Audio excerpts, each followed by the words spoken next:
Hi beautiful people! Nag-prepare pala tayo ng 3 sachet na cream o guys para gamitin natin mamaya sa ating cream and ice cream. I mean cookies and cream ice cream. So, yan, kinat natin yung dalawa guys at siniparit din natin yung isa kasi 3 sachet yan lahat.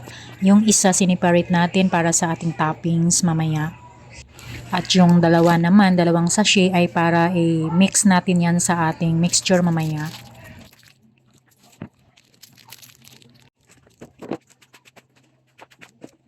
Mahap. O dito mas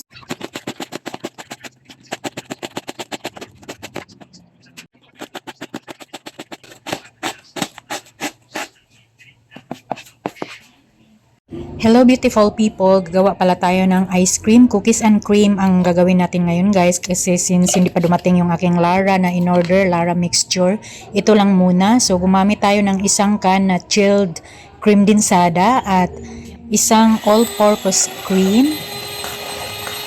So i-beat lang natin ito ng pinakamalakas na volume guys into 5 to 10 minutes until or titingnan nyo na lang kung okay na ang consistency niya or ang kanyang texture.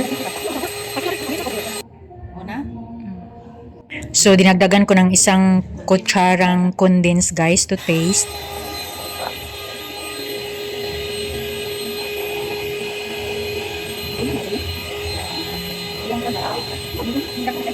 Beat lang natin until mag-high na yung volume niya or dumami na yung ating mixture. So ayan, kung nakikita nyo guys, punong-puno na ang ating mixing bowl. So temporary pa pala yung ating mixing bowl kasi parating pa rin yung ating talagang mixing bowl na gagamitin dito sa paggawa natin ng ice cream. So I think okay na. Dagdag natin yung ating dinurog na cream guys. So i-mix lang natin. Anyway, 3 cream pa lang ginamit ko dito guys. Yung dalawa, hinalo natin dyan. 2 pack yan. So, 3 pieces lang, 3 packs lang yung ating ginamit dito. Yung isa, tinabi ko para sa toppings mamaya. So, optional lang tong sprinkles guys. Dinagdagan ko lang siya ng konti. Optional lang yan. Bet ko lang, I mean, naisip ko lang. Tsaka, ayan, isalin na natin sa ating hinge na ang size nito ay I think 3 ounce yata to guys or 4 ounce kasi wala nakalagay sa paper parating pa rin kasi yung aking in-order sa TikTok shop ng 4 ounce na hinge. Kaya ayan, lagyan natin ng chocolate syrup yung ating cup guys. Yung iba hindi ko nalagyan para iba-iba din.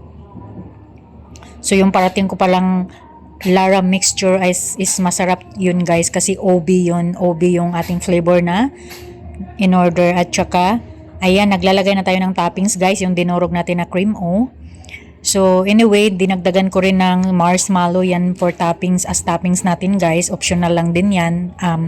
Naisip ko lang din.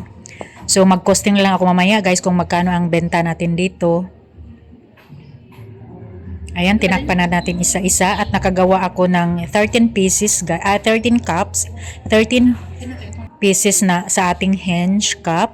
So, lagay na natin sa loob guys para atin ang freezer para siya ay patigasin. So, ayan, 13 pieces nga yung nagawa natin guys sa 1 can na chilled cream densada at isang all-purpose cream na ilang ml ba yun? Nasa carton. Yung nasa carton lang ginamit ko muna. So, ayan. Overnight natin yung ilalagay dyan sa freezer, guys. At ready na yan tomorrow sa mga bumibili. Kaya, bili na kayo sa ating cookies and cream ice cream.